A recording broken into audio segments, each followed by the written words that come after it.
ಬೇಲೂರಿನಲ್ಲಿ ನಿನ್ನೆ ಮತ್ತೆ ಒಂದು ಆನೆ ತುಳಿತಕ್ಕೆ ಒಬ್ಬ ಮಹಿಳೆ ಬಲಿಯಾಗಿದ್ದಂಥದ್ದು ಅತ್ಯಂತ ದುಃಖಕರವಾದಂಥ ಒಂದು ಸಂಗತಿಯಾಗಿದೆ. ಇವತ್ತು ನಾನು ಸುಮಾರು ಸಲ 5 ಸಲ ಹಾಸನ ಜಿಲ್ಲೆಗೆ ಭೇಟಿ ಕೊಟ್ಟಿದ್ದೇನೆ. ಅನೇಕ ಪ್ರಗತಿ ಪರಿಶೀಲನೆ ಸಭೆ ಮಾಡಿದ್ದೇನೆ.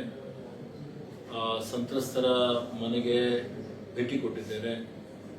ಅವರಿಗೆ ಸಾಂತ್ವನ ಹೇಳುವಂಥ ಕೆಲಸ ಇವತ್ತು ನಾವು ಮಾಡಿದ್ದೇವೆ. ಮತ್ತೆ ಆನೆ ದಾಳಿ ತಡಿಲಿಕ್ಕೆ ಅನೇಕ ನಾವು ಕ್ರಮಗಳನ್ನು ತೆಗೆದುಕೊಂಡಿದ್ದೇವೆ. ಇಷ್ಟೆಲ್ಲ ಆದರೂ ಇವತ್ತು ಮಾನವ ಹಾನಿ ಆಗ್ತಾ ಇರ್ತಕ್ಕಂಥದ್ದು ಬಹಳ ನೋವಿನ ಒಂದು ಸಂಗತಿಯಾಗಿದೆ.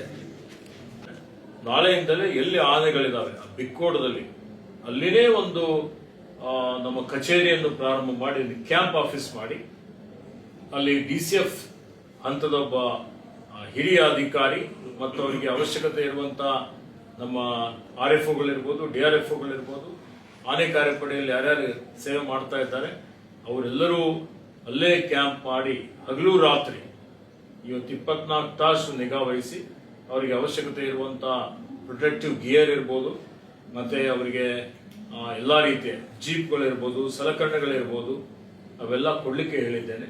ಎಲ್ಲೆಲ್ಲಿ ಸಿಗ್ನಲ್ ಬರೋದಿಲ್ಲ ಅಲ್ಲಿ ವಾಕಿ ಟಾಕಿ ತೆಗೆದುಕೊಳ್ಬೇಕು ಅನ್ನೋಂಥ ಒಂದು ಸೂಚನೆಯನ್ನು ನಾನು ಕೊಟ್ಟಿದ್ದೇನೆ.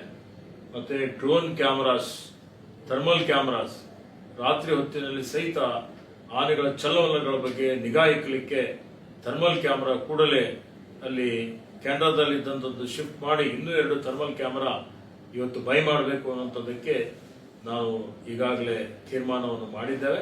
ಕೂಡಲೇ ಇವತ್ತಿನಿಂದಲೇ ಅಲ್ಲೇನೋ ಒಂದು 2-3 ಆನೆಗಳು ಇವರು ಪುಂಡಾನೆ ಅಂತೇಳಿ ಗುರುತಿಸಿದ್ದಾರೆ ನಮ್ಮ ಅಧಿಕಾರಿಗಳು. ಆನೆ ಸೆರೆ ಹಿಡುವ ಕಾರ್ಯಾಚರಣೆ ಪ್ರಾರಂಭ ಆಗ್ತಾ ಇದೆ. ಅದಕ್ಕೆ ಬೇಕಾಗುವಂತ ಎಲ್ಲ ವ್ಯವಸ್ಥೆ ಸಿದ್ಧತೆ ಏನಿದೆ, ಕುಮ್ಕಿ ಆನೆಗಳು ಬೇಕು, ಆ ಕುಮ್ಕಿ ಆನೆಗಳು ಬೇರೆ ಕಡೆಯಿಂದ ಇವತ್ತು ಬರ್ತಾ ಇದ್ದಾವೆ.